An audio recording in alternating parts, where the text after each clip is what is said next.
Leero kakuyege waabo abegwanyiza obubaka bwa Paalamenti lwatandise mu Butongole Essembabule mu Mawogola North. Godfrey Aine Sodo atandikidde ku kyalo Nakasagazi mu Gombola y'e Kawanda ng'abeeno abasabye bamuwa omukisa abakiikirire asobole okuleeta enkulaakulana mu kitundu kyabwe. Enkulaakulana neya okusanga abantu aho bali ahansi tukabongeraho iguru kuko bamemba wa Paalamenti n'oba otenesinza okuheereza abantu konka okushomesa abantu nikira byona omuntu ayekorra hariho esente za PDM wotashomesa omuntu esente z'okashomekwa nazikozesa kakuzitunga nzitende kyo tukumuyamba. Abagumiza nti ebizze byogerwa nga bw'atalina bitabo mbasiiga bukyayi kuba akakiiko k'ebyokulonda kekennenya empapula ze ne kazuula nti alina ebisaanyizo byonna.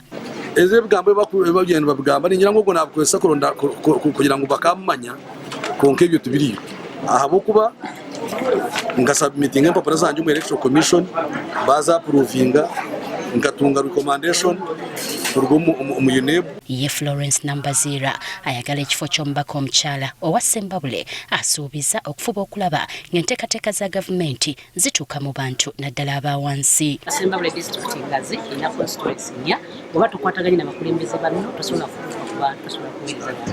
Ekyo kimu ekyokubiri okuteeka mu nkola ebintu ze ebyazze ng'atuwa oba gavumenti byezeeweereza okubituusa ku bantu baffe abawansi. Ye munnamagye General Emmanuel Rashande ye campaign ze azitandikidde ku kisaawe ky'e Rwemiyaga gy'ategekedde omupiira gw'abakadde ab'emyaka 5 n'okudda waggulu wakati wa ttiimu y'Entuusi ne Rwemiyaga.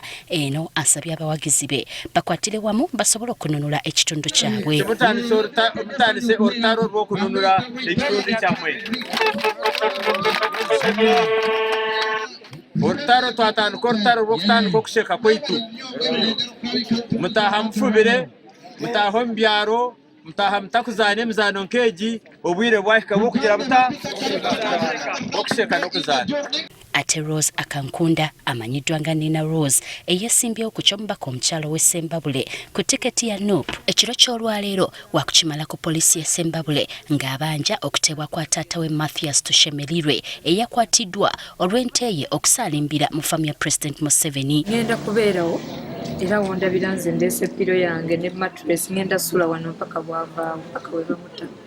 Agamba nti okuva lwe yavaayo okuwagira enkyukakyuka taata woono azaatisibwatisibwa. Ne bino byonna ebigenda mu maaso tewali kituufu bantu ku kyalo butamwagala because muwala wali ku nkyukakyuka kyekyo tekee mazima kuba naye akimanyi nze alina bingi ne byataŋŋamba because aprotectinga butamenya mutima naye alina byayita mu buli lunaku kutiisibwatiisibwa bagenze okumusiba nga bingi ebibaddewo. Nze muntu atasuteekanga taata wange mu social media ne ku president lwe yajja wano yali mabega natya okumwajulira abantu kubanga mu protecting.